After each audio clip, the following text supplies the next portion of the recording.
Good evening, everyone, and welcome back to Homestuck Epilogue Streams. Welcome, Aleph. Welcome, anyone viewing anonymously. It has been another whole week since we were last here, and boy fucking howdy did shit sure happen. Community news this week is gonna be a little bit of a doozy. We have some big fucking things to discuss. My first bookmark, and the most important of all, hopping right in, is that Andrew Hussey posted more pictures to Instagram. Because obviously that is what we are all here for. Welcome, Namesuck. Welcome back to Epilogue Streams. We're just starting into community news. Yeah, more E-Boy Hussey, more color this time. I like that shirt. Yeah, not much else to discuss here, I guess. These didn't make as much of a splash as the initial arrival of E-Boy Hussey on the scene did. I didn't see these in as many places, but I did see some art and inspired things. And now the thing, of course, that everyone was actually really fucking pumped about, which is... you have a feeling it's going to be a long fall. Whatever the fuck this is.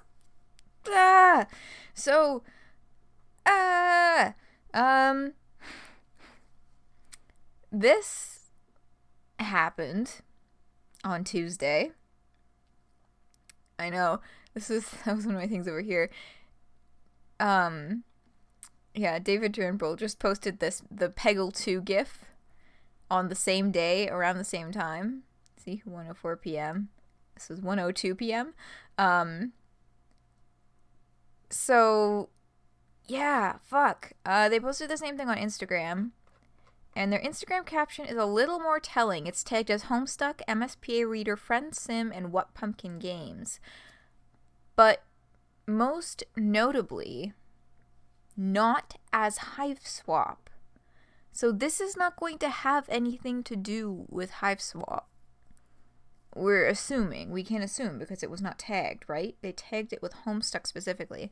So the biggest theory going around is that it is going to be Homestuck Friendsim, which, oh my god, would be amazing. I know there are so many other folks who are really hoping for that. And would love to see what that would mean.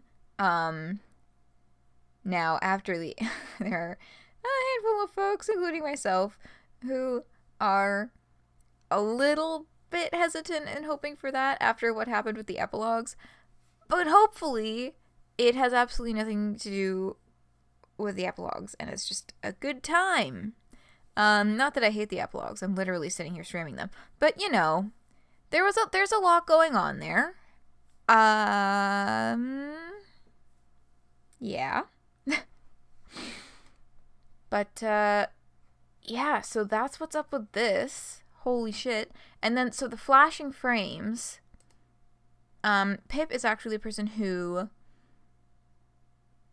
made the animation and posted these high quality screen caps.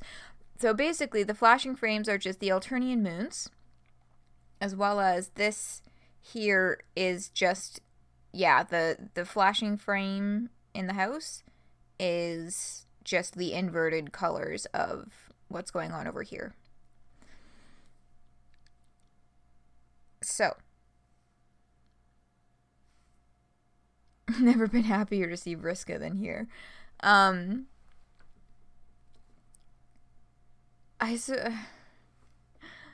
Suppose one could say that. I'm still not a big Vriska fan, but Vriska sure is coming up in the chapter we're about to read. Also, I got the lengths mixed up. Candy has 41 chapters, so we're actually closer to the end than I thought.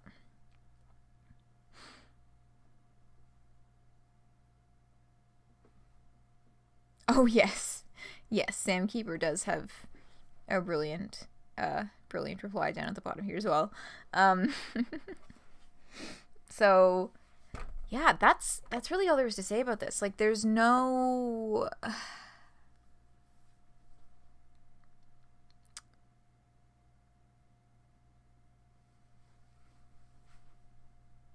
we have no more information. Although, where... Oh, shit, I should have found that tweet. Let me reopen. Where did I close it? Somewhere... David Turnbull said something about... God, how fucking far back am I gonna have to scroll for this?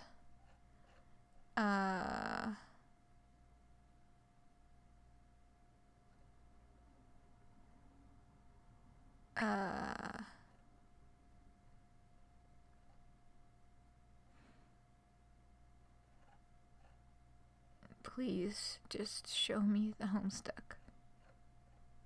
It was August 13th? Yeah,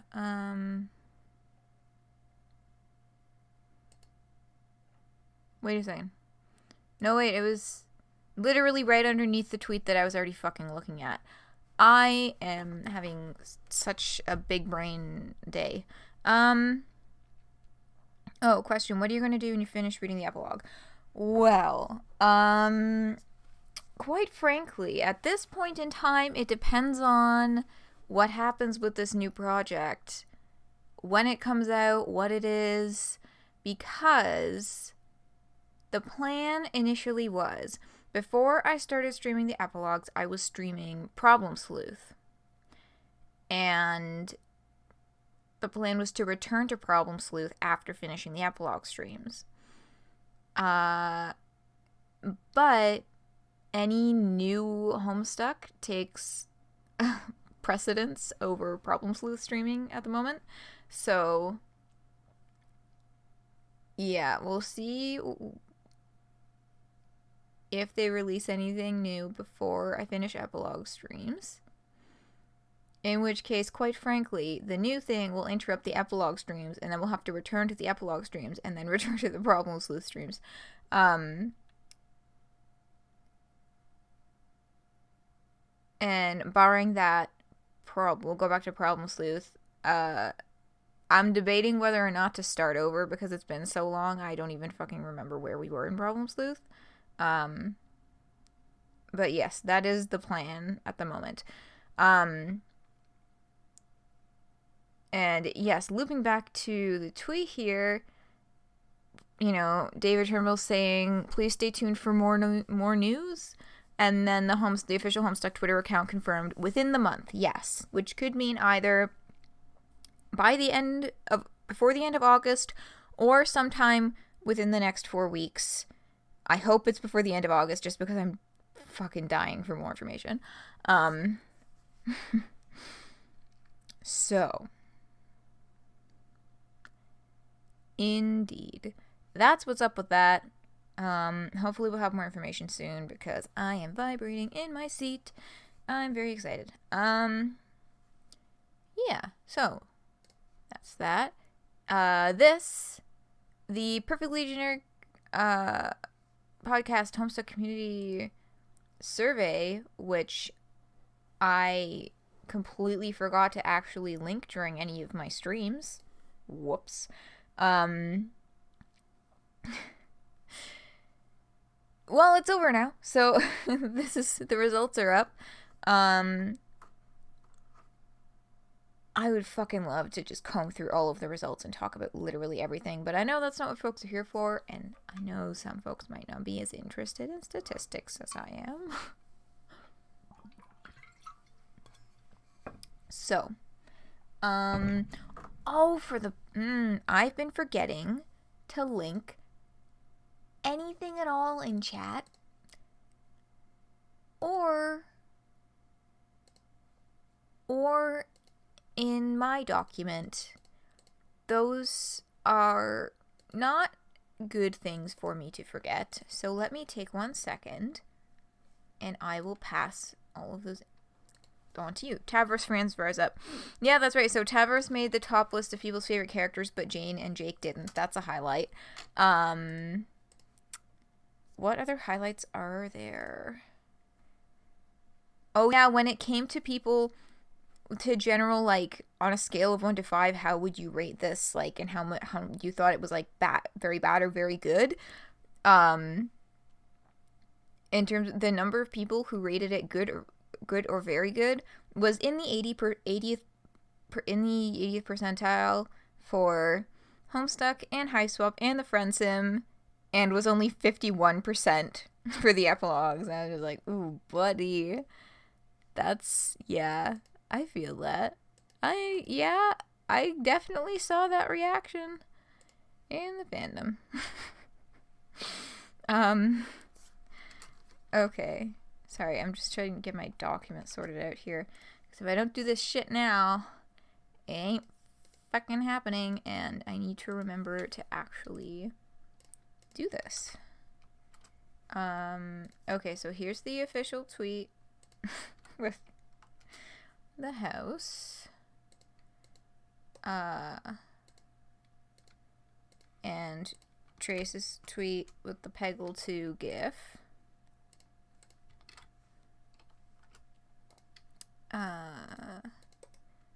Here's the official Instagram. Just getting caught up in my backlog here. Should have been doing this the whole dang time. Oh yes, Pip's tweet with the high quality stills. And now we are back to where we are right now. So, this is the tweet with, it's got a summary, and it's also got a link to the full survey results. Okay. There we are. Now I'm back in the window. Yes, so this is really fucking cool. If you're interested to check it out, or to, you know, just give it a little retweet, spread the information. Yeah. It was very interesting to take a look at. Alright. And the final tweet is just something that I thought was super fucking cool, okay? So this is a lyric stuck that is pretty new. It just came out, I think the tweet was made today. I forget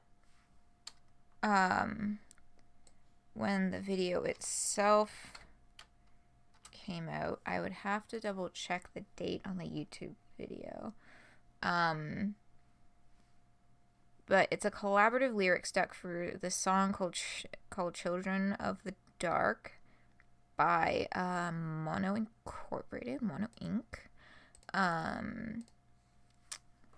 Let's see, let me link that in the chat. Bam. And it's just super cool and fucking beautiful. They did an amazing job. I highly, highly, highly recommend checking it out and then giving a retweet, passing this around. It's such a good lyric stuck. It's so good. I love it so much. Also, this picture in particular, just like, like, I saw this on my dashboard, and I was just immediately struck by the style, the expression, without even knowing it was connected to a lyric stuff, just we're the children of the dark, specifically in the context of the Jade Bloods and the Brooding Caverns and all this. It just like smacked me in the chest. Yeah, this is actually, I made this my computer wallpaper. It just is so striking. I love it. And yeah, the art in this lyric stuck is gorgeous. Super perfect for the song. It's the Hive Swap trolls and the beta trolls, and it is really amazing. So please check that out if you got the time. And 15 minutes. I thought that was going to be another half-hour community news, but no. We are ready to rev with Candy Chapter 28 at 11:16. Alright, I'm gonna have a sip of water, and then we'll get started on this fucking humdinger.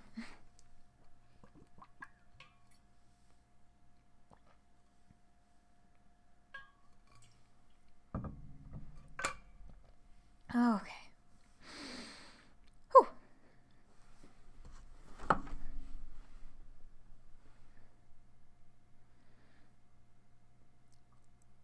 Yeah, the beta trolls existed after the Friendsims and after Hive Swap, but they just like they used both of them, like scenes from the beta trolls and things that happened in Homestuck, as well as like, you know, the scenarios with the trolls from the Friendsims. It's yeah, it's very good though. It was very well done. Okay. Let's get started. 28. That being said, it's very rude, all things considered, for Karkat to start a war on Harry Anderson's birthday. John's floating above the outskirts of the human capital, letting the breeze toss him to and fro. He's hanging upside down in the air, watching the first stage of the Troll Rebellion's forward assault begin to establish their defensive position along the border. Despite the government's paranoid crackdown on troll reproduction, they've ended up vastly outnumbered anyway, thanks to the incalculable deluge of troll ghosts pouring down from the sky over the last decade. Someone with political opinions might think that this entire quagmire was one of the human government's own making. John isn't really on record as having political opinions, but he does think that the government approached this entire subject like it was trying to hold on to a water balloon by squeezing it too tight, and now it's about to explode in their faces. He's wondering if he should go see his son one last time before that happens. The battle is shaping up to be a pretty serious engagement. Both sides armed to the teeth, with all modern military technology at their disposal. Warships, laser guns, laser cannons, laser mines. Laser mines? Would those be mines that shoot lasers, or lasers that tripped mines? John hadn't been keeping up with the recent innovations in weaponry, although he has noted that the lock industry has finally started to take off. Dave said that this was all to be expected in a war economy, but John tuned out most of his analysis, which is what everyone does when Dave starts talking about the economy. I know, the fucking lock industry. Ugh. A flash above the clouds catches John's attention. Another ghost, falling down from wherever it is they come from. John follows after the light with an exhausted sigh. The novelty of dead trolls falling from the sky has really worn off over the years, but he might as well go warn the new arrival that they've landed in the middle of an imminent war zone. He sits down at the edge of the crater and peers through the smoke. He recognizes the ghost immediately because he sees a younger version of her almost every day. Vriska? God, here we fucking go. Vriska's face snaps up, eyes blazing. Eyes. Actual eyes, with expression, color, pupils, and everything. Wait, you're alive? John skids down the side of the crater to help her sit up. He wasn't imagining it. She's extremely alive, and extremely wounded, and above all, extremely Vriska.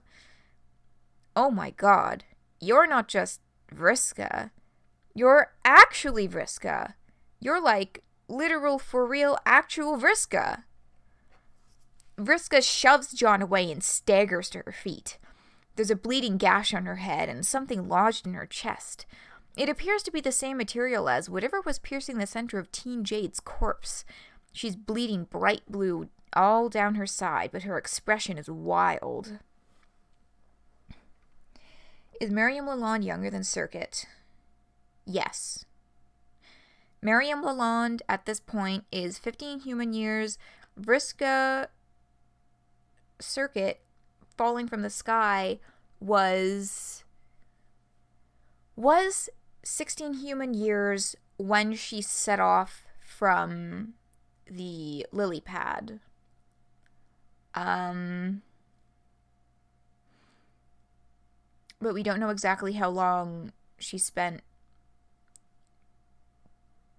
going, like, we don't know exactly how much time between the lily pad and the final battle there was of her bouncing around Paradox Base, or how long it took her to like try and find the battle. It's kind of a dubious time zone.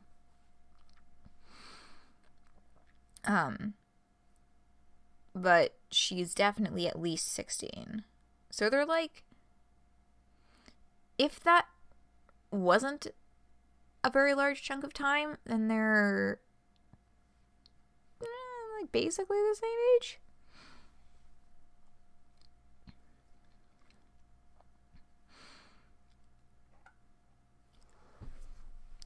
What the fuck are you talking about?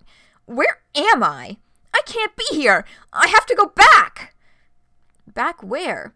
I need to see what happened. I need to know how it turned out. How what turned out? Vriska, you're bleeding horribly and talking total nonsense. We need to get you some help. She whirls around and grabs John by the shoulders. She starts shaking him, voice cracking with crazed desperation. I need to go back. I need to see. I need to see! Whew. Epilogue 7. All right. Oh, and this is another short one. We're buzzing through these chapters now. We only got about 12 left. Not including this one. 29. I see him. Ooh, is it the prince? Fucking finally. No. Calliope animates the puppet body she inhabits, the same one that has not aged a day since it crashed here, and rouses it from perfect corpse-like stillness. Dead Jade unfolds from her meditation pose and pushes to her feet in an elegant sweep. It is the one I have been waiting for all these years. We have run along parallel lines for what may as well be eternity, but my gravitational well has finally ensnared him, and now he is due to fall into this world. Dead Jade folds her hands behind her as she rises into the air, body language delicate, purposeful. Aradia hitches her arm around Sollux's back to lift him up and follows Jade's body out into the open air. She casts her pitch-black eyes down to watch the dark clouds of battle beginning to form above the human capital below. Sollux frowns. Are you sure you want to go down there? It seems like it's about to get wild. Yes, more than you can possibly imagine. The Chaos War is about to begin, and our window of opportunity is narrow. We must be there when he falls. Come with me. Getting ready for the arrival of Lord English. Ooh. Okay. No, that was 12 including that one. No, this is... Yo, I don't know how the fuck to do math. No, no, 12 including chapter 30, yeah. Okay. Let's see if we can... Oh, God. I see Jane and Jake, and I'm just like, okay. Buckle your fucking seatbelts.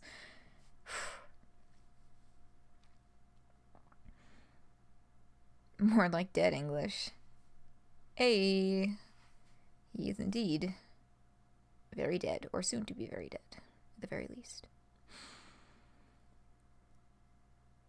30. As Jake traverses the length of Jane's ship, he suspects he has never carried more dread in his heart than he does in this moment. The burden of the call he just received weighs so heavily upon him that it's a struggle to propel himself each step forward. He wishes that someone else had gotten the news, but there's nothing that can be done. He has to be there for his wife, even if he knows saying what he needs to say will be hard for both of them. The doors to the ship's bridge slide open to permit him entry when he approaches. Jane is standing by the navigational stations, engaged in some sort of confabulation of doubtlessly critical importance with her eternal shadow, Gamzee Makara. Jake's already miserable mood drops further at the sight of him. No matter how long this arrangement carries on, it never seems to get easier to stomach. Jane is dressed to the nines in her signature blazing red power suit, her freshly polished designer pumps glinting in the varied lights of the Crocker Corp ship command controls. The full entourage of the Crocker conglomerate is fast en route to a business conference that Jane insists is of the utmost importance to the impending negotiation of an array of paramilitary contracts with the government, and she would be the first to tell you that looking your best is one of the most critical parts of arbitration. She doesn't immediately acknowledge Jake's presence when he approaches. He has to conspicuously clear his throat before Jane turns her attention away from Gamzee, and even then she only dignifies Jake's appearance with a fleeting glance. "Do you need something?" "Well, I have some terrible news, I'm afraid." "What is it, Jake? I'm rather occupied at the moment." "I'm awfully sorry to bother you, but it's very important, dear." "Is something the matter with Tavros?" "No." "You might want to come with me to our quarters for this one." "As I said, I'm a bit busy right now." "Well, I just thought maybe it's best if you sit down for this one, my dear. My delicate honey bunches of oats, the jolly old captain of my crunch, my lovely wife whom I love so much." Jane's face twists in annoyance. She's quite a bit shorter than Jake now, but the way she looks down on him makes her seem like she towers 10 feet above him. "My goodness, Jake, what do you want? Can't you see I'm right in the middle of something? Just spit it out already." The whole bridge goes quiet at Jane's outburst. Everyone has stopped in the midst of their tasks to stare nervously at the altercation. The only other sound that penetrates the silence is Gamzee noisily slurping on the rubber nipple of his baby bottle. Jake swallows like he's in a cartoon. It's a big, loud gulp, a sound that instantly ratchets up Jane's annoyance, like most of Jake's actions seem to do these days. Well, you see, I guess I'll come right out and say it then. I just got news that your father has passed, Jane. I'm so sorry." At first, the words don't quite register. Jane expected this, like all interactions with Jake, to be a meaningless waste of her time. Initially, she gives a dismissive nod, like she's taking in some trivial piece of information, and then the weight of the statement strikes her, sending a jolt of shock through her chest. It passes quickly, though. She'd almost forgotten. "An unfortunate incident, but it's no matter. I'll simply revive him, and then make sure he's assigned a security detail. Have his body brought here as quickly as possible." I'm afraid that won't be possible, honey. There's no body for you to revive at all." Jane's eyes widen in disbelief. What happened?" Word from the Secret Service is that it was one of Karkat's assassins. The target was the human president. Your father, that is. He jumped in the way and took the shot. The president is safe. Your dad saved his life." I don't understand. What happened to his body? Did Karkat's rebels abduct him? No. The shot he took was from the barrel of a rocket launcher. I'm afraid the assault blew him straight to bits. There's hardly anything left." "What?" "Luckily, the president was barely harmed, as your old man took the full brunt. As far as I know, the only harm to him was having his full, lustrous mustache burned clean off his face. It's a freaking tragedy." Jake's gaze falls to the floor. Jane's hand clutches at the front of her suit in an unsteady fist. Please, tell me you're joking. Jake, tell me this is a prank." I'm afraid not, Jane. I'm so sorry." Jane whips around, tears in her eyes. The whole bridge is holding its breath. She feels every eye on her. Then. The pressure to hold it together. She can't show weakness now. She's come so far. Jane sniffles and swipes at her eyes with the back of her hand. She won't cry, but she can be angry instead. Ugh! That fool! I can't believe he would do this! How could he do this to me? Janie, the human president could be anyone! My dad can't be anyone but him! Jake isn't sure this is the right or smart thing to do, but he chances it. He steps forward to place a comforting hand on Jane's shoulder. When she doesn't immediately tear herself away, he tentatively, and slowly, like he's approaching a wounded animal, pulls her into a hug. Jane is too dazed to protest. She limply stares past Jake, eyes unfocused. I don't... No. Shh. Everything's going to be okay. God, I can't believe he... Oh, but of course I can. He's always been so infuriatingly good. God, how stupid. Ugh, this is so stupid. I'm so stupid. How could I put him in such a dangerous position? Chief of staff? Anyone could have done that job. Why did I tell him to... My own father? Shh, Janie, you did nothing wrong. Nothing wrong at all.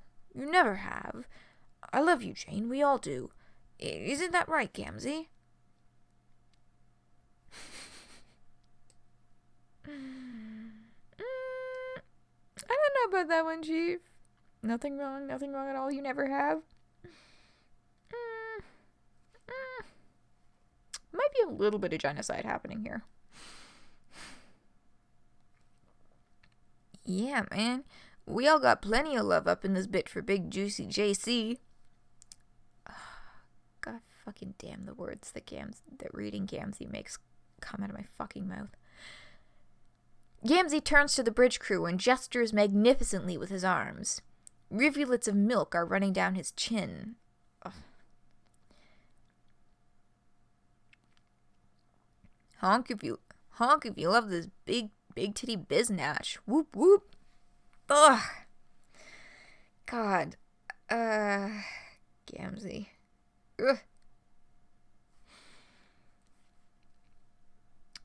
A petrified pall falls across the bridge. The crew tries to figure out whether they're supposed to take this seriously or not. The comms officer shares a look with the engineer. The conning officer looks like she's about to shit her pants. And then they turn to the most pitiable stooge of them all for answers. Jake's eyebrows shoot up to his hairline and he nods urgently over Jane's shoulder to indicate that yes, they should definitely do it. At once, the bridge crew gives a unanimous honk.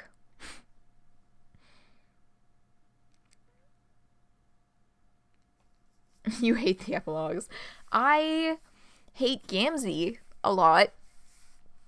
And the epilogues are definitely not my favorite piece of literature ever. But fucking Gamzee.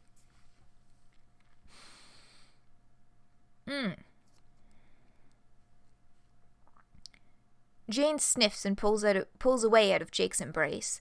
She turns back to the bridge and takes a forward step, stumbling slightly in her heels. But she catches her balance, fixes her posture, and slips back on a stony mask. All right, Jake, get the president on the phone. It's clear to me now that it's past time for the military to strike, and I've been giving that man a real piece of my mind until an appropriate counterattack is in motion. Obviously, the government's attempts to be gracious with the troll ilk have been naive and foolish. These rats cannot be negotiated with. They cannot be swayed by reason or appeals to peace and civility. The only thing that they want, the only thing that they have ever wanted since the ungodly inception of their disgusting verminous species, is bloodshed. And if that's what they truly desire, well, far be it from us to deny them. Jay, not another word! Are you sure this isn't a No! The time to act is now! They will pay for what they have done!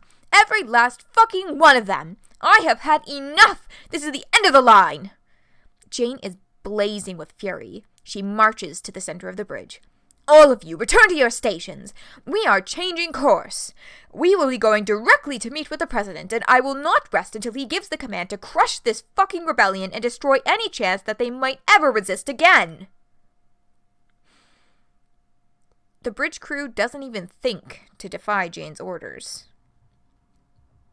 Homestuck is both the best and worst thing you'll ever read, always. Oh, yeah. Oh, major bruh moment here. Oh, yeah. You hear just the fucking hate and vitriol dripping from Jane's words about the trolls and all of this. And it's just like, oh, fucking disgusting. They return to their stations, dutiful. The navigator adjusts the ship's destination coordinates, and the comms officer opens a line with the government seat of command. Only one man in the room is brave enough to take a stand. Hey, do you think that might be a bit motherfucking xenophobic? 10 fucking years it took him to say something. 10 fucking years of enabling this shit for him to... Y'all.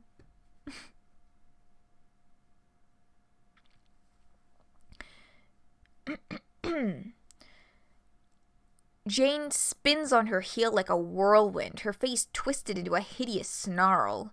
She rounds on Gamzee with all the hatred she can muster. Xenophobic? I am not fucking xenophobic. I'm just saying, my most bodacious of babes. What you're laying down here is sounding wicked bitch genocidal. What the fuck are you talking about? I am not, and have never been, a fucking xenophobe. Well, see, now you're dodging the question, because then you were saying it was genocidal, and, you're not denying that one, are ya? Phrase not referring to Jake. Fucking Jake English. God. Got the short end of the stick in literally every aspect of the epilogues.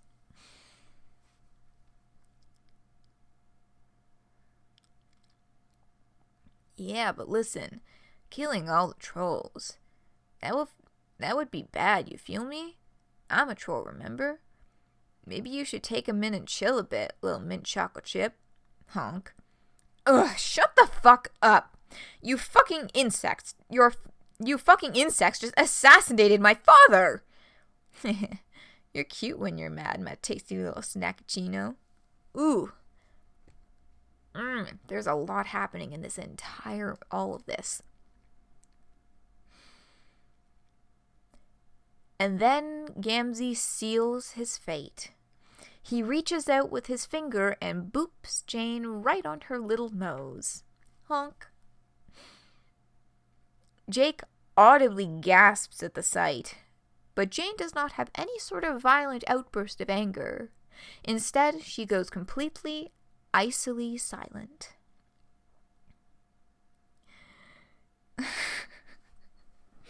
I know, right? Just that fucking a lot of the stuff, like, I'm trying to come up with the words for it, but there's just the visceral emotions are impossible to describe.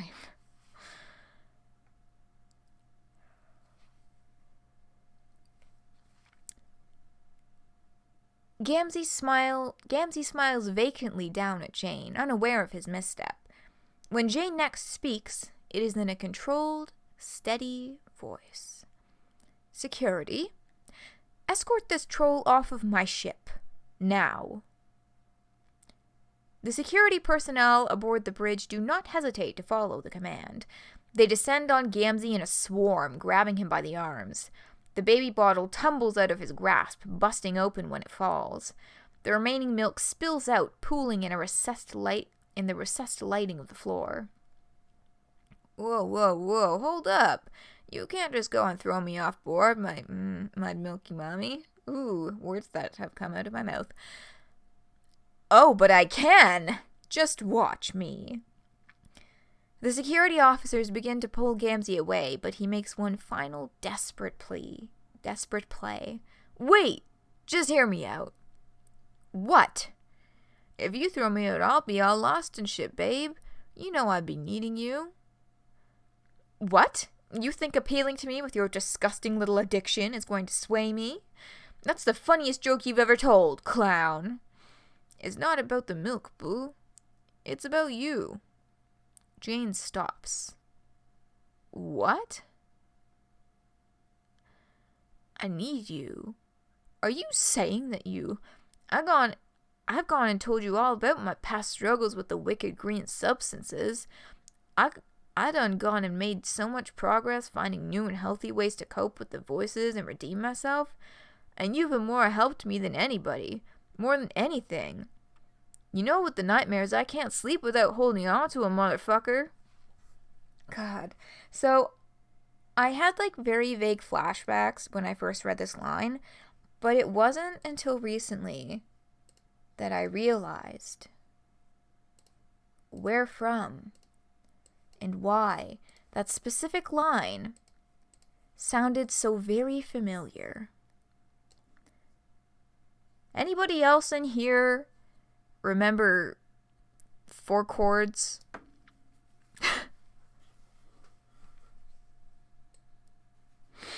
It was fucking right in the bottom left of this panel.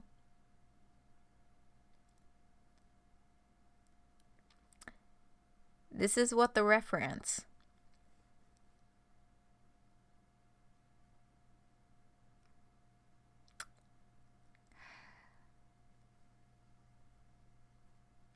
Yeah. I don't know if anyone else in here remembers. Why is there all of this fucking garbled? There we go. You I hate this so much. See, this was, when was this first? Sunday, July 10th, 2011. Wow, I didn't know the 4 chords was published before I even got into Homestuck. Damn, because I started reading in like October, November 2011. But, fucking 4 chords. I don't understand what it was about this AU that people just like really fucking went buck wild over it. But, in the middle of that, this serious scene and this angry rant and Gamzee pleading to stay is a fucking 4 chords reference. Anyway.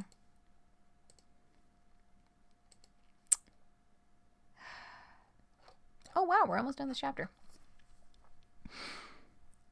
Jane sneers. She has no idea why she thought for even a moment that he might have meant anything else.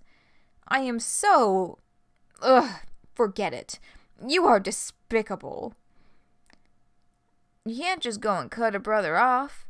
Let's all up and think this through all reasonably and shit. I'll do motherfucking anything. Jane's eyes rake up and down Gamzee's body like she's carefully considering her response.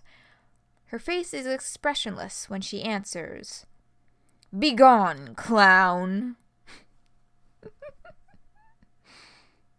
Anyone can and should cut Gamzee off. Yep, precisely. Jane turns and waves the security away. The uniformed men drag Gamzee from the bridge. The sound of honks reverberate hauntingly through the halls as the wretched jester is removed from his seat of power at last. In spite of everything, Jake can't help but be relieved. With Gamzee finally disposed of, Jane is invigorated with the strength of her own conviction. She spins on her heel and confidently strides to the captain's chair. She engages her interface, sits down, and assumes her seat of command. The time for mercy is long past. Karkat Vantis must die. Bum, bum, bum. Okay. Oh boy.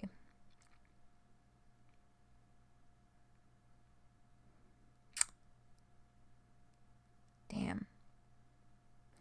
I'm just like, the thing driving the thing driving me forward right now is just the hope of getting to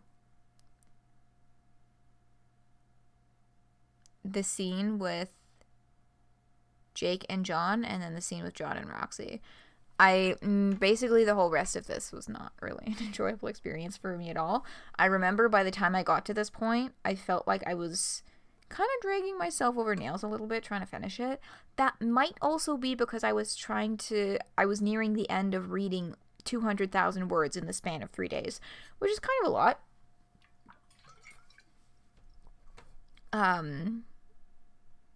So, you know, it was my attention span had it with me long before this point in the story. So, you read it in one day. Well, I was kind of fighting myself the whole way through this. Not necessarily because of the content. There were certain points where it was because of the content, but for the most part, when I read things for the first time, I am not a super speed reader. I take my time a little bit so I understand everything fully. And also my attention span was like, why are you doing this to me? I'm going apeshit. So. Oh, and the Vriska conversation. Not gonna lie, that was pretty cute. Okay. Let's keep motoring.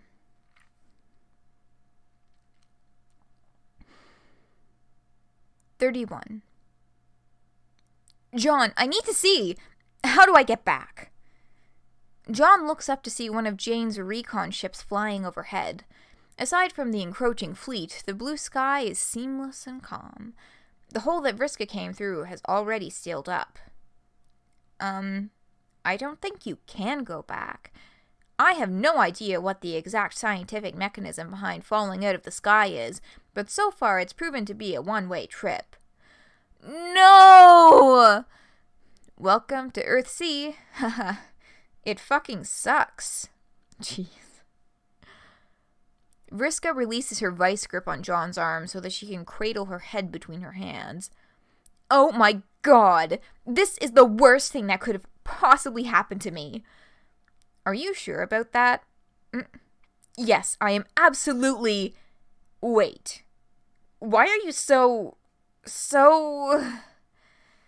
Vriska gestures wordlessly at John's entire body. Then she leans in closer to study his face, squinting with suspicion. John, are you old? A little, I guess. I mean, I'm going to live forever, apparently, so in that respect, I'm still pretty young. But compared to the average human lifespan, I'm like about 3/8 of the way dead. Vriska runs both hands down her face, leaving long, dark streaks of blood. Ugh, I can't be here. Vriska. Wait, actually, I guess I shouldn't call you that. It might get confusing. Oh my god, I fucking love this. I forgot about this moment. When she gets fucking demoted to Vriska. Oh my god. What? Well, see, Rosen Kanaya's daughter is also named Vriska. What? And since you didn't come to Earthsea with us, that means technically she was here first. So that would make you Vriska. I don't know how else to differentiate the parentheses. That's fucking unacceptable. Sorry, but I think that's probably just how it has to be. Yeah.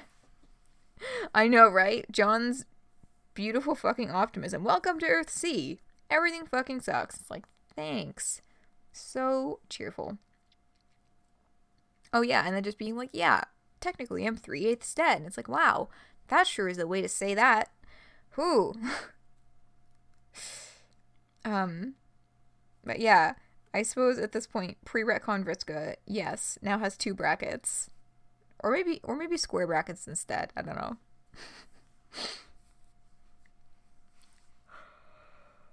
Oh, excuse me. Just a bit sleepy. Well, tired. John, you accused me of talking nonsense, but now you're the one not making any damn sense. Where am I? Why are you old?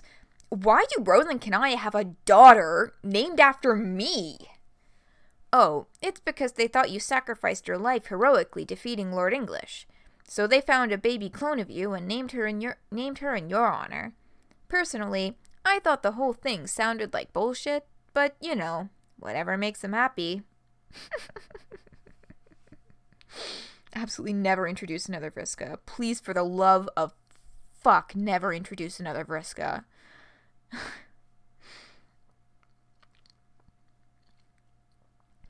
John shrugs. Vriska remains frozen in her expression of horror, mouth agape. In the distance, the troll defenses take a shot at the human recon vessel. Vriska I'm gonna stop doing that now. Vriska doesn't flinch at the sound of a sonic cannon blasting off behind her. She slowly peels her hands from her face and glares at John as one of her eyes twitches at the corner. That's the stupidest fucking thing I've ever heard. Yeah, I know. I tried to tell them. Man, it's been a while since we've agreed on something, hasn't it? So, not to be nosy, but did you defeat Lord English? Ugh, of course not! Why do you think I'm so desperate to go back? The battle was hitting its climax when I got hit in the head with... Vriska paused at her head wound, fingers numb and vision blurry. Ugh, whatever the fuck it was that hit me in the head! She sways on her feet. John tries to steady her, but she slaps his hands away. Do you want to see a doctor for that or something? No! I want to know what the fuck is going on! Okay, sure. So about 15 years ago, Jane started spreading all the xenophobic propaganda about trolls, and eventually she and her corporation became so entrenched in financial dealings with basically every societal institution with power on Earthsea that she became this unstoppable lobbying monolith that can more or less tell the government what to do. So now she may as well be writing all of these xenophobic policies into law directly. Oh, Jane's a huge xenophobe, by the way. I probably should have started out with that fact. John, the story fucking sucks. Oh, and then Karkat had this really catastrophic breakup with Jade and Dave, so he ran off to spearhead a troll rebellion against the xenophobic government. To be honest, the rebellion was pretty dumb in the beginning, but then, Mina? Mina? Yeah, Mina. She fell out of the sky, like you just did, and helped him actually get good at revolutionary stuff. So now both sides are all maxed out with spaceships and weapons and stuff, and are on the brink of war. Holy shit. That's even dumber than Rose and Kanaya naming their shitty kid after me. Oh man. Their kid is shitty. You have no idea. I totally missed this line on my first read-through. John just absolutely fucking trash talks Vriska Miriam Lalonde. She's like, oh yeah, she's a real little shit. How the hell did you all fuck this up so much? Oh, that's my bad. Your bad? Yeah, I made the wrong decision and totally blew it. How? I was supposed to go fight Lord English, but I didn't. So now we've gone beyond, like, the event horizon of canon. Ugh, what the fuck does that even mean? I love how John gets knocked back into place by Roxy and like a couple other people from this mindset of being like, it's all my fault. Because it's weird. On the first read through, I was kind of like, yeah, it is, you know, it was John's decision because that's the perspective that we've been given, right? But John is not the only independent party here. All the other characters are still their own independent functioning beings, right? And this could have gone a lot of different ways.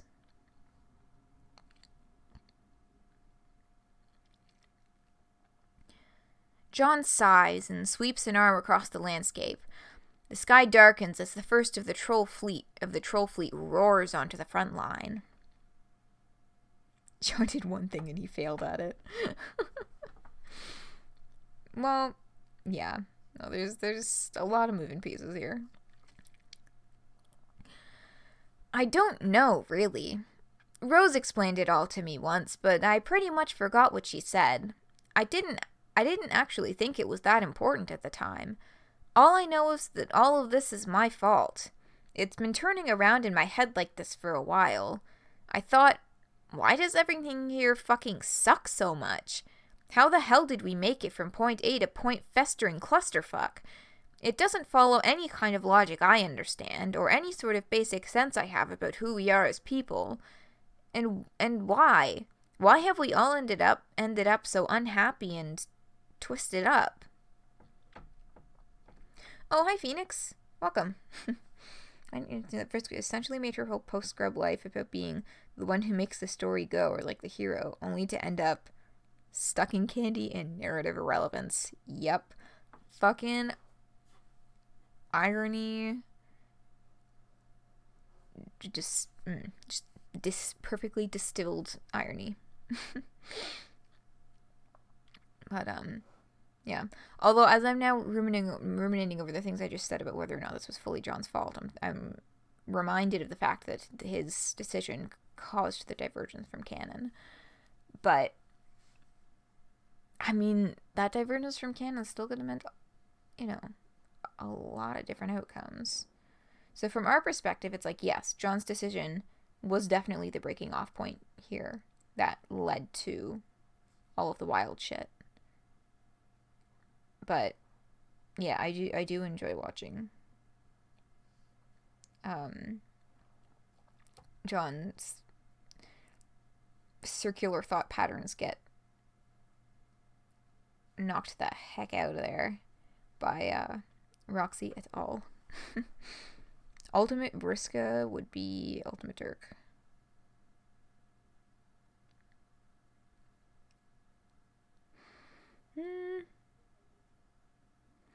Yeah, I guess I can see how they would think in like a similar direction, but I feel like Vriska would do very different things with it. Like, I don't know if Vriska would necessarily become the villain, because her whole thing is being the hero, right?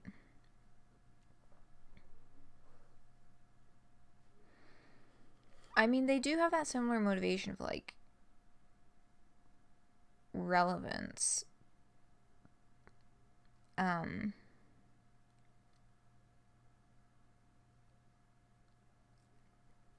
But they're motivated towards relevance in different ways.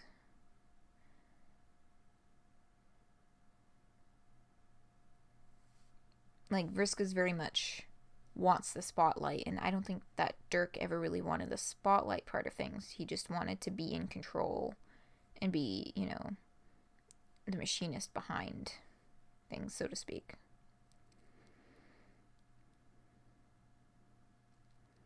Being the villain, he is the hero because people are relevant, and that's what he would want. That's true. Yes, food for thought for sure.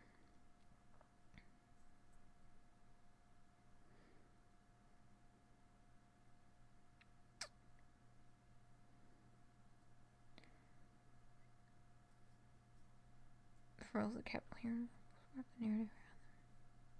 Only difference is public relations.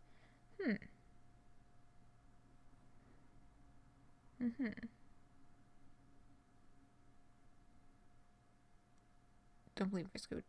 Oh, okay. Yeah.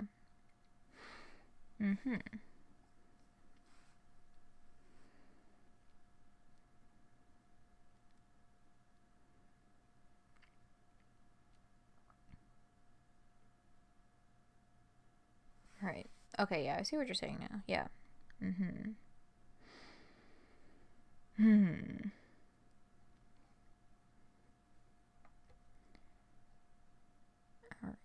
we're... Right, John is blaming himself for everything. That's where we were.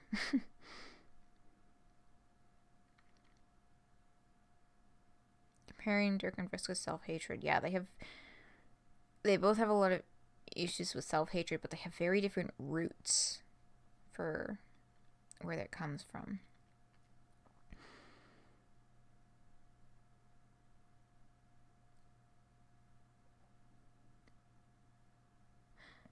Why have we all ended up so unhappy and twisted up? I got everything I wanted. Everyone got what I thought they wanted. And that's just it, isn't it? The more I think about it, I'm the only factor that matters to anything.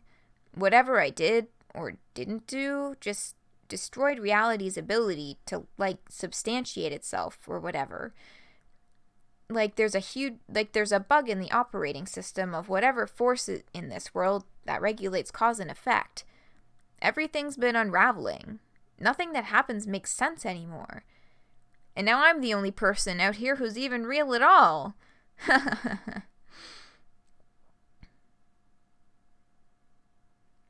Yeah, Vriska fucks up a happy version of herself's life. Oh yeah, she's just like, you're happy and I'm not? Well, fuck you. And welcome, Sneak Cat. We're having sad sack hours with John and Vriska. Wow, I've never seen a guy get his bulge all the way down his swallow chute before. Wait, what? Good fuck. Do you actually think reality gives that much of a shit about you? Get real, Egbert. It's not like you're me. I was with you right up until you said this. Okay, well, that's fair, I guess.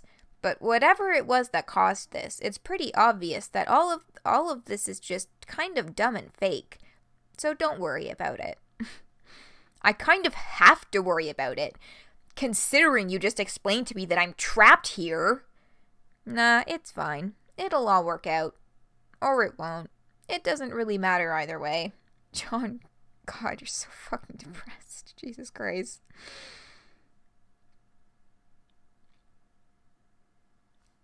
I just fucked around in D&D for half an hour and ended up rambling about Flight Rising. Productive evening. Yeah. Yeah, John explaining the plot of the epilogues, man with half the facts, and heated debate with man with zero facts. Basically, that is precisely what is happening here.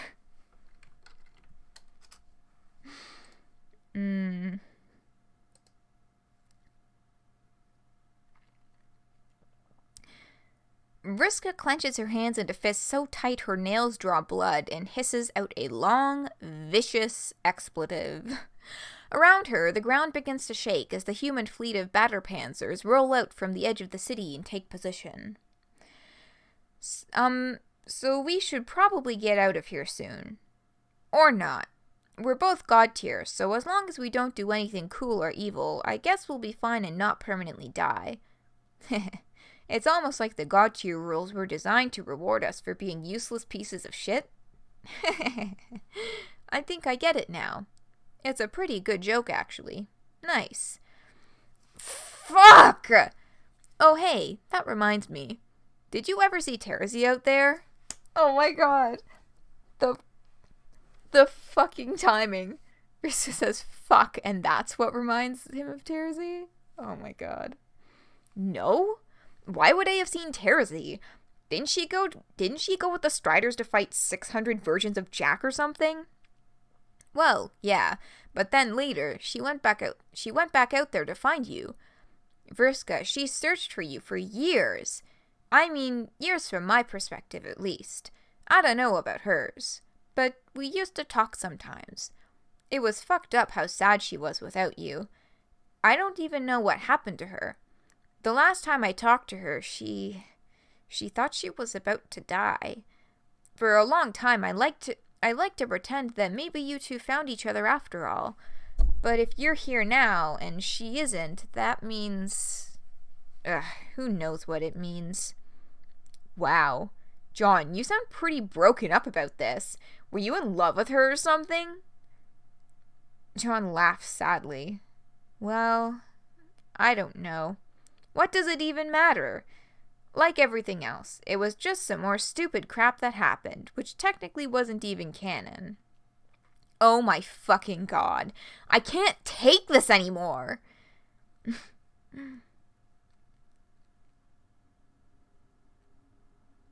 Depression coming from characters knowing the nature of their reality and coping with that in a world where Cantown doesn't have Prozac. It's kind of fascinating. That one line from Therapy predicted the entire plot of the epilogues. Oh, those videos are so fucking good. June vs. Resi. June vs. Resi is indeed a ship.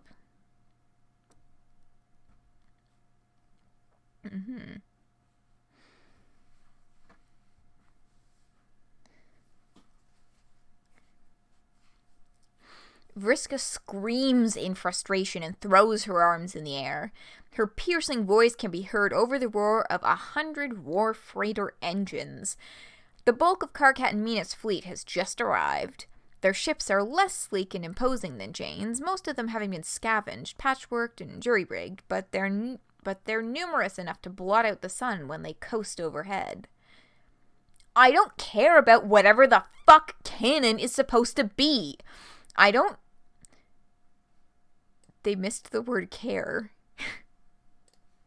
I don't care about your dumb, unrequited crush on Terezi. I don't care about this stupid, pointless war. Someone get me the hell out of this fucking nightmare before I really lose my shit. Oh god, Gam's easier.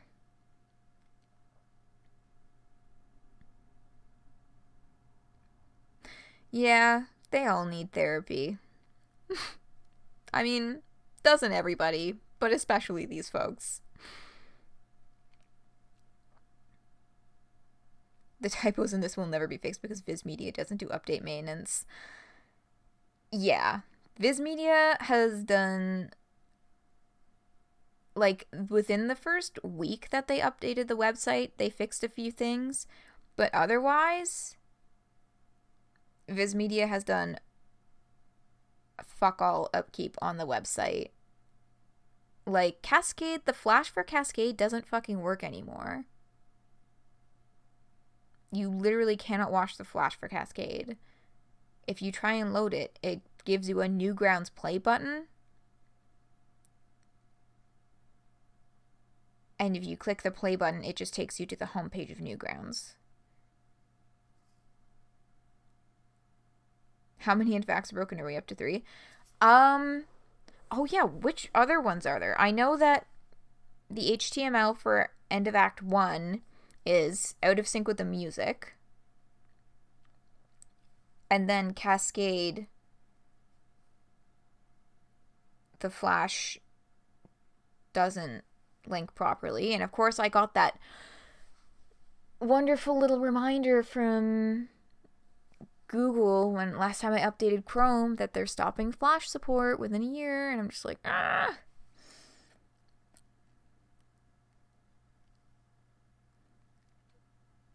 Oh yeah, this is, I agree, this is literally the worst part of the epilogues. It's a fucking nightmare. And I'm probably gonna skip most of their conversation because it's so disgustingly painful to get through. Why the fuck is Flash just allowed to die? I'm like 95% certain the answer is capitalism. It's something to do with like Apple made shit.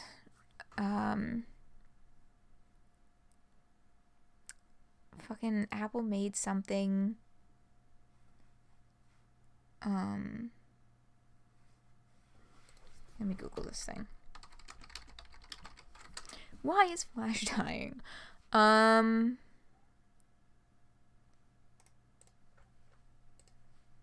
Let's see.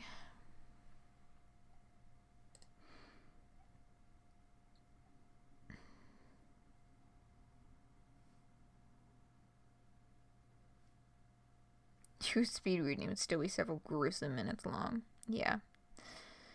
Yeah.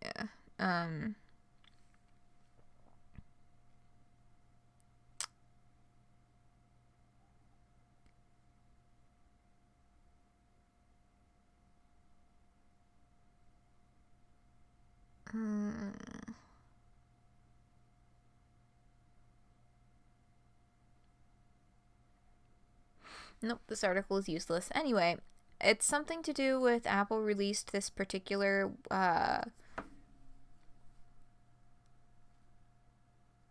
web structure thing that kind of does a lot of the same things that Flash does in a different way. And then everyone was like, well, fuck Flash. Don't quote me on any of this, because I'm doing this all from memory and I barely remember. But it definitely is something to do with Apple. Flash has major problems, so in typical Silicon Valley fashion, it's dying without a replacement. Yeah, I mean, like, HTML5, from what I've seen, can do a lot of similar things. But, as we've seen with Viz Media trying to convert the Homestuck flashes to HTML5, it does not always work the way that it's supposed to.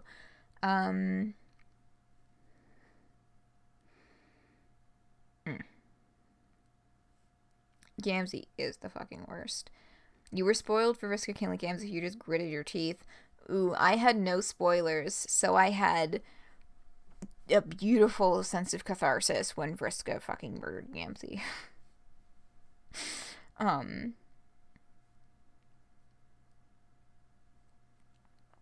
But, read it, record it, and play it back at 8 times speed. Y'all, I'm just gonna skim it and summarize, honestly, because I don't want to fucking read all that shit out loud. I knew from the beginning that I wasn't gonna do it. Okay. I will finish this chapter, but otherwise I'm not reading their whole conversation. No spoilers except for Dirk. Ooh. Yeah, not even that much. I just had no spoilers going in. I religiously avoided social media. Oh, you read Candy then Meat. See, I read the other way around. You read the whole thing before you looked at fandom. That's what I did too, and that's why I was so desperate to finish it too, because I was so fucking desperate to hop into the conversation. I shouldn't have been, because it was a fucking dumpster fire, and I had my spirit completely crushed. But, you know. Hoping that someone get a third, even more satisfying Gamzee death, like in the Homestuck anime or Friendsim too. It's what he deserves. That is absolutely what he deserves. Candy the Meat left more people happy for some reason. I mean, like, yeah, I don't know. I think I'm happy that I read Meat first, because I feel like if I had read Candy first, then I would have approached Meat in a very different way. Like, I would have read this and been like, God, that was a fucking disaster. That was so weird. That was so uncomfortable. That was so painful to get through.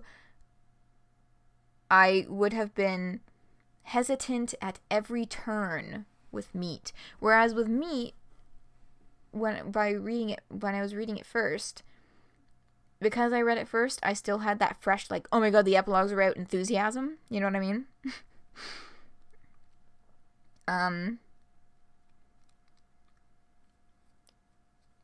Yeah, I don't think that I would have. And by the end of Meat, there were things that were hurtful to get through, right? Because, you know, like, oh, that whole scene with Kanaya where Dirk was convincing her that she was fucking gaslighting her, and it was like, ooh, boy.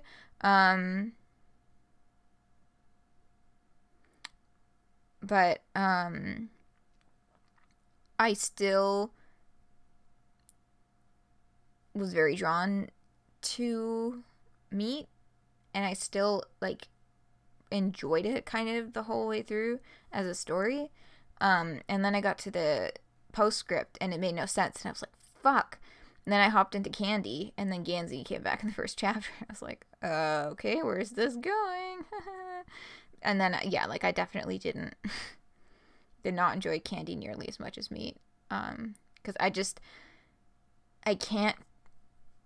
don't have that sense of humor that, like, I can find incredibly uncomfortable things absolutely hilarious. I think that's also why I can't enjoy The Office, like the TV show.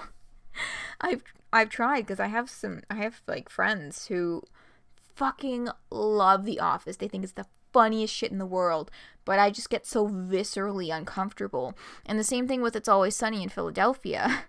I've tried watching it. I just can't fucking do it. Yeah. You wanted to see cool art when you got back and all you got was a garbage fire. Yeah, that's about how it went. The fallout from the epilogues. Homestuck fighting game, honestly. There needs to be a fucking Homestuck fighting game at some point. It has to be.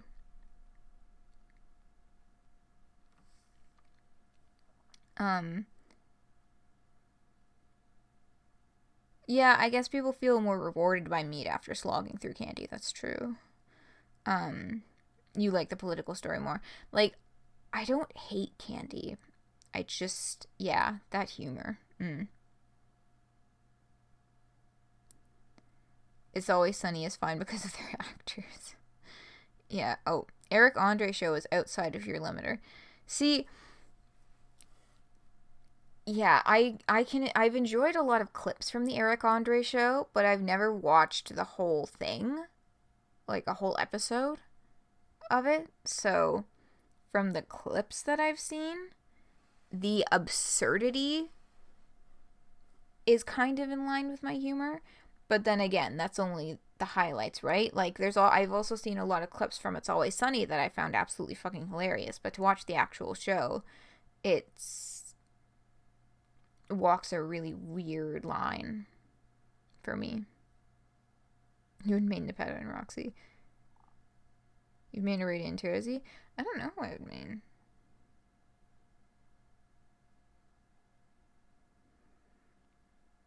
Out of the Act 6 gang, the only ones that didn't go back shit were Roxy, Jake, and Hal.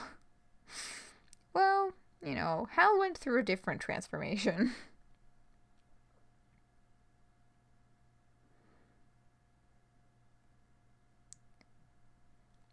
Oh, like he gets up in people's faces in their personal space and shit.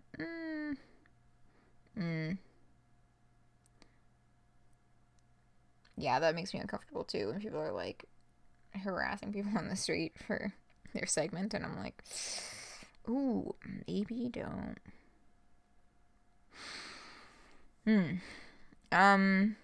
Anyway, this entire conversation has been procrastinating reading all of this garbage. So let's just get it out of the way. Also, it's 20 minutes past when I should have been break time. So let's finish this chapter and then I'm going to take a break. Yeah, on the go crazy, go stupid. Jesus. Okay. Okay. Whoa, hey, let's all calm the motherfuck down. John and Vriska both turn to see a gangly figure emerge from the dust kicked up by Jane's tank platoon. Gamzee's hair is caked with dirt, his makeup is smudged, and he's sucking on his milk bottle in the style of some smooth hombre in a spaghetti western mouthing a cigar. He tugs the rubber nipple out of his mouth with a pop. The chalky, viscous milk forms a goatee of spittle on his chin. Vriska, my main bitch, long time no see. You seem all discombobulated there, sister. Just fucking beset with poorly regulated emotions that cause a motherfucker nothing but pain. Now, why don't let's calm the fuck down. take rips off this dope bottle of fresh-ass titty dairy, then shoot the wicked shit about the good word.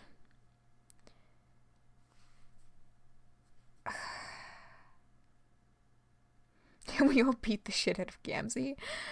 Oh, yeah. Oh, if the epilogues were fanfic, you wouldn't read it. Oh, no. I would not have gotten anywhere in the epilogues if it were fanfic. I just would have been like, I'm sorry, you're doing what with Dirk's character?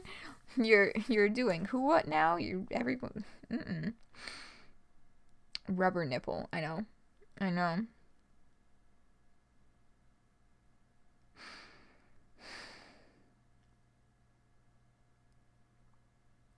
You choose to erase every line Gamzee said from your mind. Oh yeah. No, I also make that decision. It's to quote the Navy SEAL copy pasta. Yeah, I gotta link that video of was Casey who fucking launched into the Navy SEAL copy pasta like on the spot during the PGen Pod Optimistic Duelists epilogue streams. God, that was some good shit. I gotta put that video link in the chat. Maybe I'll start by playing that during break.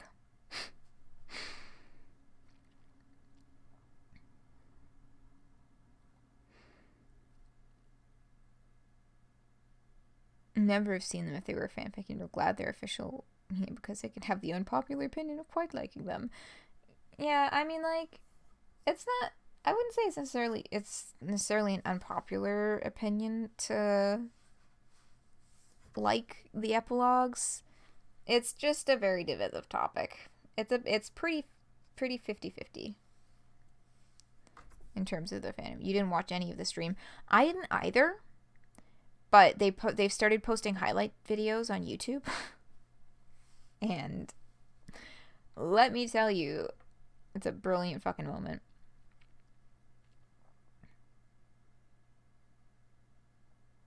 Oh, 7 chapters when you finish me. You're like, nah, that's fair.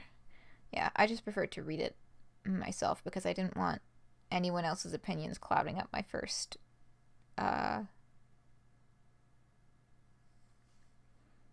my first impression of this.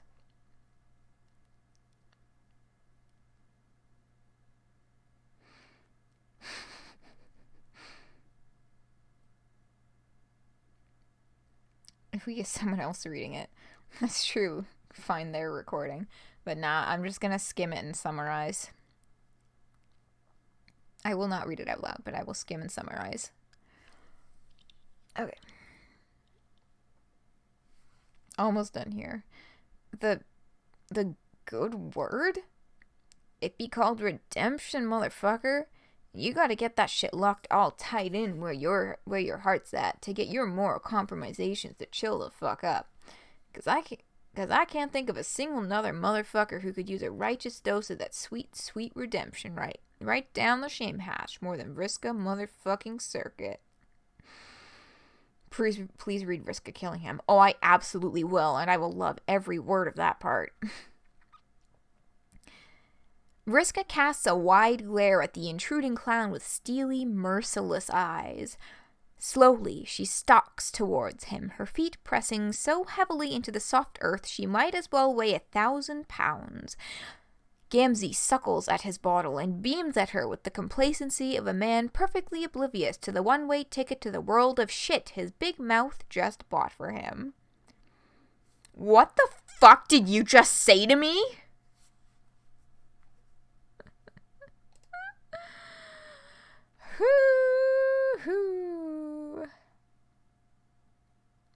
Okay, so we're here. We're on chapter 32. Break was supposed to be Fat Vriska joke. Fat Vriska jokes are bad, and were always bad, and tasteless. Yeah.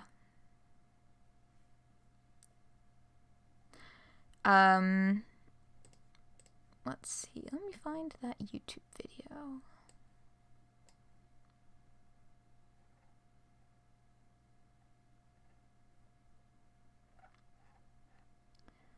And there it is. Okay, I found it. So we're half an hour late for break. So I am going to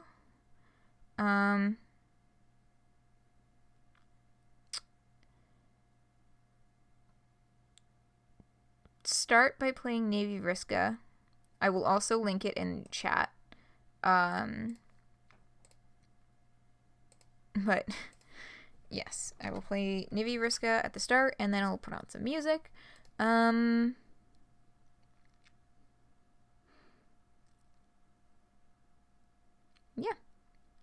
Alright, I will set that up, and we will be back in 5 minutes. Hello there, folks. Break is not over. I'm just taking 30 seconds to address. There's a kind of a back and forth happening in the chat right now. Yeah, we're not into fat shaming humor here. It's not funny. It's tasteless and not good. I'm not gonna say you're a bad person. I don't think you're a bad person. I just don't appreciate that kind of humor. I think it's tasteless and contributes to the general wider negative attitudes that people have about weight, right? So yeah, we're just gonna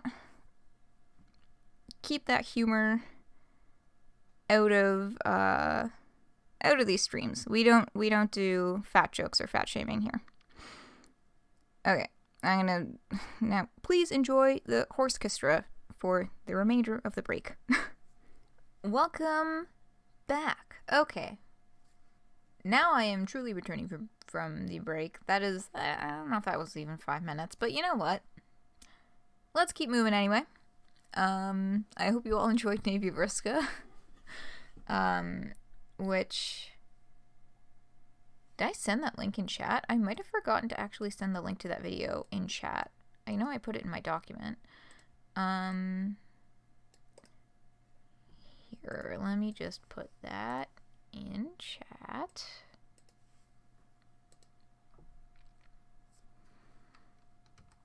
Horsechestra is quite the striking aesthetic and makes me think about shit, what Flash it was. It was like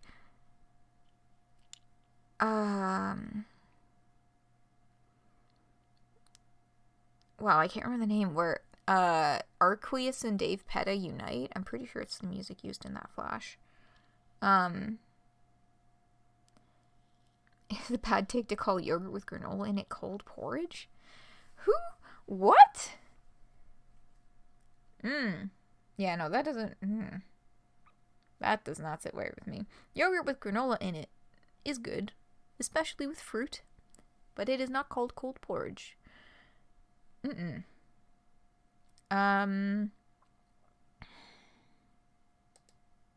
Actually, specifically with fruit, I believe it would be called a parfait.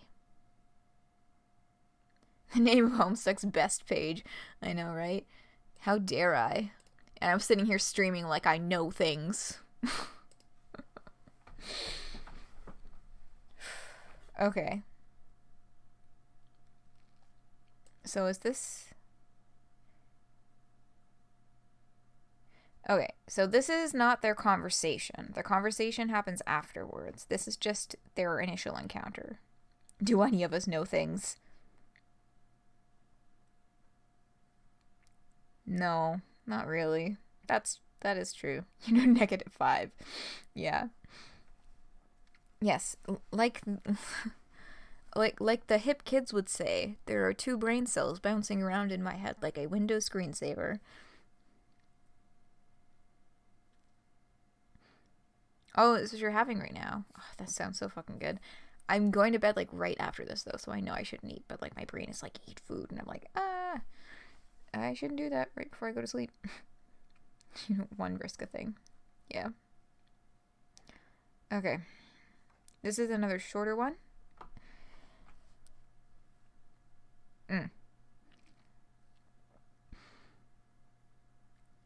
32. Vriska grabs Gamzee by the front of his shirt and yanks him down, her hot, furious breath brushing his disgusting face. I said to you, you gotta chill, yo.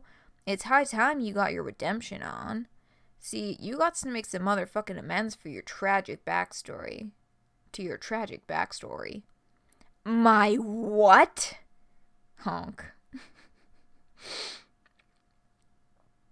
Nothing I say can ever be completely true with no exceptions, so therefore the only truth is truth that is relative truth?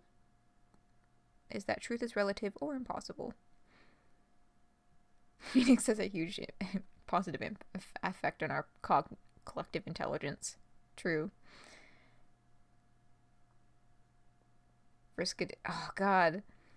Vriska did nothing wrong. Ugh. Yeah. I'm not a fan of the Vriska did nothing wrong jokes, and I'm really glad they're not as anywhere near as popular as they used to be. There's a lot happening with that statement. Vriska looks into his eyes. She beholds his serene expression and the casual sag of his shoulders. His posture is so contemptibly flaccid, it's as if he's literally wilting. Her gaze travels to where his weird long fingers are wrapped around the curve of her shoulder. His hand is sticky for some reason. She notices a few strands of her black hair clinging to whatever heinous substance is coating his hand. It's an image so viscerally objectionable to her that she nearly vomits. And after all she's been through today, this is the last goddamned straw. Her eyes fill with fury, with indignation, with vivid, radiating malevolence. And then it finally happens. She just plain fucking snaps. Oh, Tavros. Yeah, there's like a lot going on with Tavros there. And it, is very regularly ignored by fandom and played down. And Tavros as a character is regularly treated like garbage and shat on. I'm not even a fucking Tavros stan. Tavros is... I've never been even close to my favorite character. Just the amount of fucking ableist bullshit surrounding just like, Vriska's treatment of him, the way the narrative talks about him, the way the fandom talks about him. Like, there's just a lot to fucking unpack there.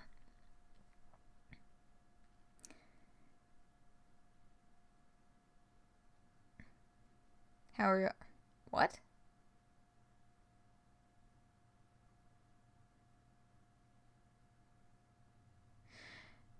I don't know what you're looking at, Olive.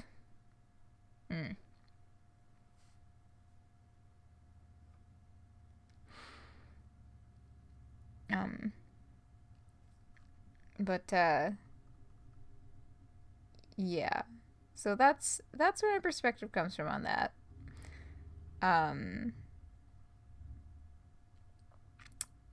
Looking at a DeviantArt collection. Okay, that explains it.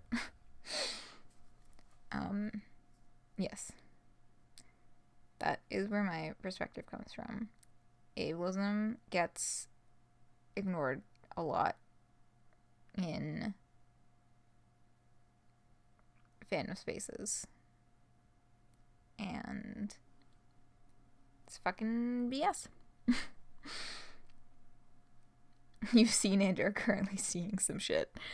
Yeah, that...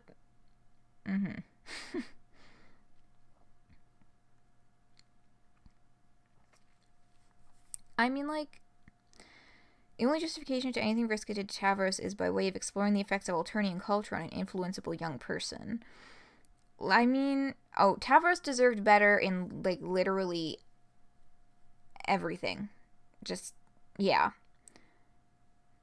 But it's like, oh well, yeah. I mean, because the thing is, people will regularly be like, well, it's just because of Alternian culture and like the effects of Alternian culture on Vriska. But like, if this was such a widespread cultural thing, wouldn't there be more similar comments coming from other characters? And especially those who bought in even more to all the Hema Spectrum stuff. Like, yeah, it just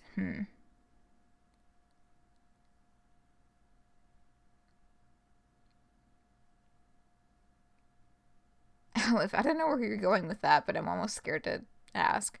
Um,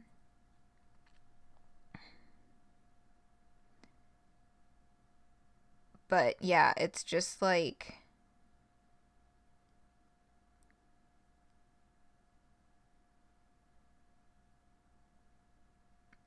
Tavros Crocker.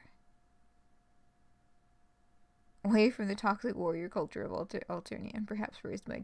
Oh my god. Okay, now I get it. Jeez.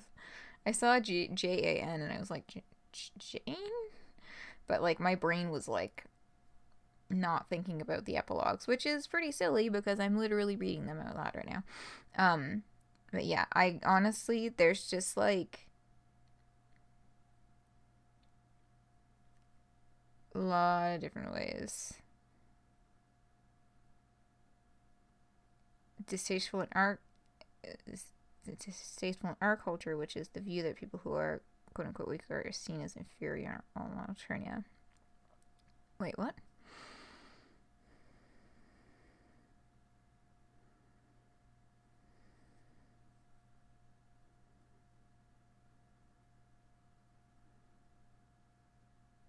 I mean, yeah, weakness is seen as inferiority on Alternia. Like, that's definitely. I mean, like, that's. That's still a thing in our culture, too. Like, I know you say, oh, it's distasteful in our culture, but, like, that shit's alive and well, my friend.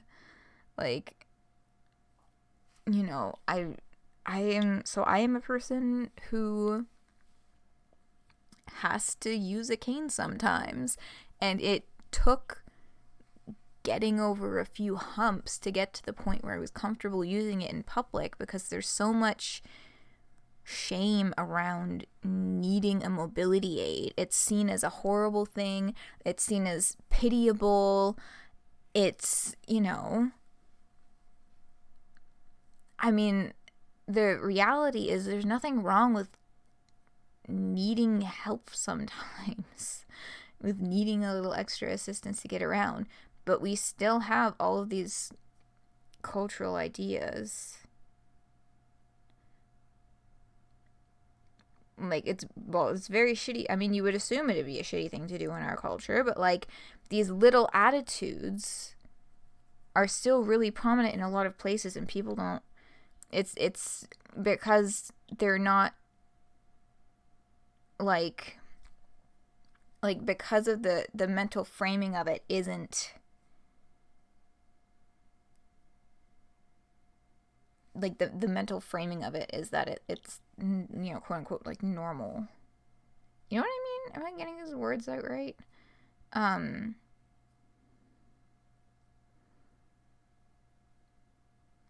Alternia is in theory based off of the worst people in our culture. I mean, Alternia does amplify to extremes ideas that are present in our culture, yeah. But yeah, like the way that culturally our ableism informs our collective reading of characters like Tavros, right? Like, oh god, there's so much to unpack. I don't even know where to start. Yeah, and I won't do that here because I would be here all fucking night trying to get down to brass tacks on this. And we can do that when I start my next Homestuck reread, whenever that is. Yeah, survival of the fittest, and of course attitudes, survival of the fittest, and all of those kind of surrounding attitudes. Just, they are ramping the fuck up in our current, like, fucking cultural, like, atmosphere.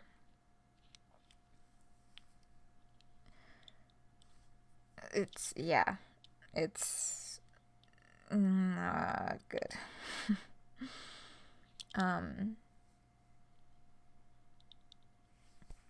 But yeah, that is long. Not the long and short. The long would be very long. It's kind of a summary of my thoughts on those sorts of things. But yeah, for sure, whenever I start that next Homestuck reread, which at this point, I'm assuming it's going to be after we finish the Problem Sleuth stream, which will start as soon as we finish reading the epilogues.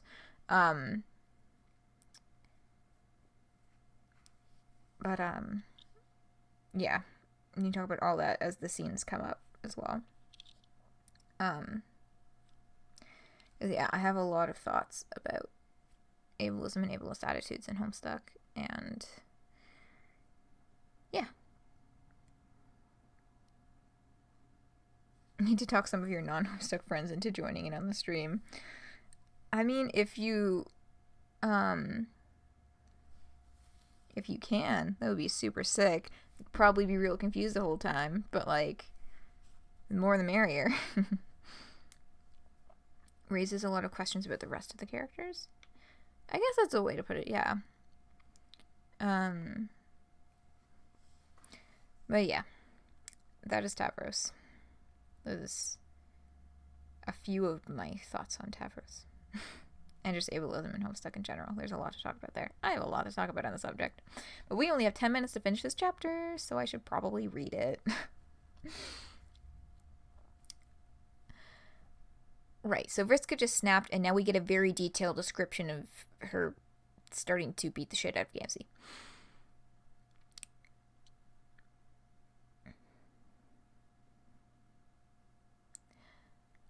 Don't you dare! Vriska clenches her fists together and slams them into Gamzee's nose. A brutal double axe handle right off the hook. His nose makes a crunching sound like someone just stepped on a pile of crackers. He stumbles backwards, cupping his palms over his face to catch the gush of blood. Fucking touch me! Vriska grabs him under the armpits and delivers a European-style uppercut with her bloody elbow. He expels a wheezy, guttered honk. It comes out slowly, mournfully, like a broken bike horn getting backed over by the rear wheel of a hearse. Ever! She spins out from under his flailing arm and does a full 360-degree pirouette off the fucking handle to deliver a ruthless knife chop straight to the cartilage at the center of his chest, like a veteran butcher getting down to business. Again! Yeah, it's already been like an hour. Muse of Light. Last time we took the official. And one of the most popular class quizzes. Neato. Yeah, I am Sylph of Mind. Gamzee tries to get his bearings, but Vriska's spinning back in the other direction with a discus back elbow. I love how all of the moves are, like, capitalized. Like, are they, like, fucking, like, wrestling moves or something? Her elbow connects with his cheekbone hard enough that it shatters. A sharp tooth goes flying out of his puckered lips so fast that John has to take flight to avoid it. Vriska takes a crow's hop back, grounding herself to swing a steady-legged kick right into his chin. Gamzee goes flying into a nearby tree. The first branch splinters under the impact of his spine. He gets clotheslined backward by the second one, spinning around it, and face plants on a hard root under the tree. John winces, but not sympathetically. The impact was just that rough. That had to crack a rib or two.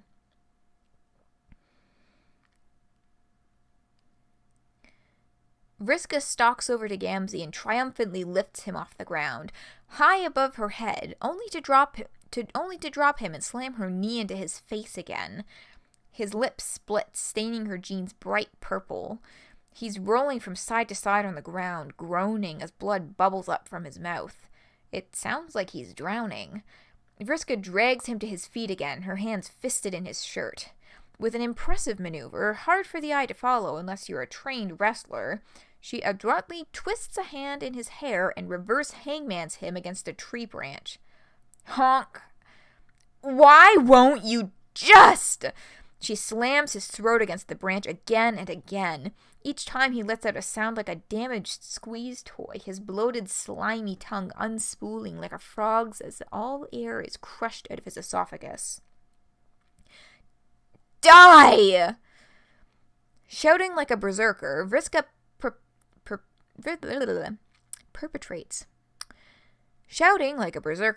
perpetrates a textbook groinal claw hold around Gamzee's codpiece and rips it right the fuck off. He yowls as if he had actual testicles to be mauled, and for all anyone knows, maybe he really does. See, they're so vague about troll genitals still. ASMR Vriska kicks Gamzee's ass. Honestly, yes.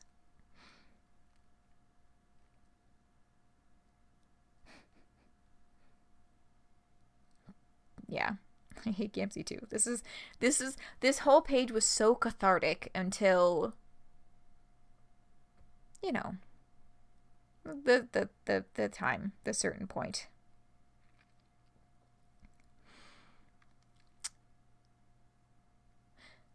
Except in Friendsim. That's true. The Friendsim, they got a little more on the nose about it, but not too much. Not too much. They're still kind of big. He paws at the air desperately and fecklessly after his treasured purple dick sock, but Vriska tosses it over her shoulder and shoves him into the mud with her heel. She grabs Gamzee by the hood, pulls him up, and then grinds the top of her shoe along the ridge of his broken nose, rubbing her laces into his eyes. Ah, yes, John pauses his wince to admire, the good old bootlace eye rake. Jake loved that one back in the day, even though he had much more practice with the receiving end of it. Gamzee grabs Vriska's foot by the bridge. Instead of yanking her off balance, he opens his huge, bloody maw of a mouth and runs his tongue along the rubber bottom of her shoe? Vriska freezes. Okay, I think this is where things get fucking unpleasant.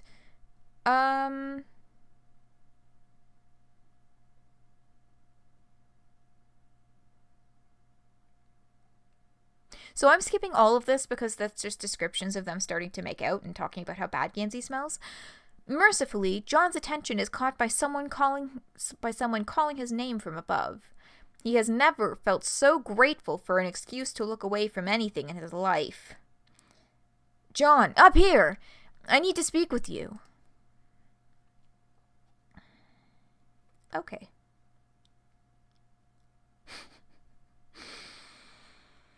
So, it's 12:56 and I'm going to cut it for today because it's almost time and this is a long chapter.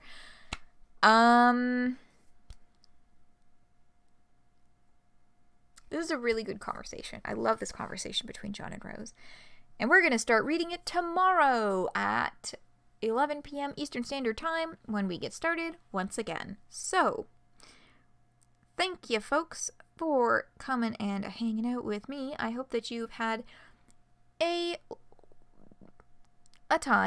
good time. Let's just say a good time, because, we got some parts today that were unpleasant. But we get to procrastinate the inevitable, aka the chapter where Gamzee and Vriska have an entire conversation. So let's just take that blessing and go with it for now. Alright, chapter 33, we are less than 10 chapters to the end of Candy and the end of our Homestuck Epilogue streams. I'm gonna say we got maybe one after this weekend, one, maybe 2 more weekends out of this, and then we are finito with this sucker. So, that is all for today. Thanks for joining me. Yep.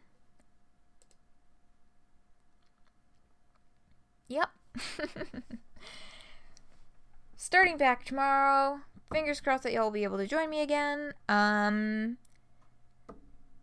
In terms of this week in streaming, Dream Daddy streams will be, the next Dream Daddy stream will be next Tuesday. We're going to start with a little side thing with Craig. We'll see how long it takes. May or may not get into the next date, but the dates do take a while. So I might end up not doing doing the next date at the same time. But we'll see.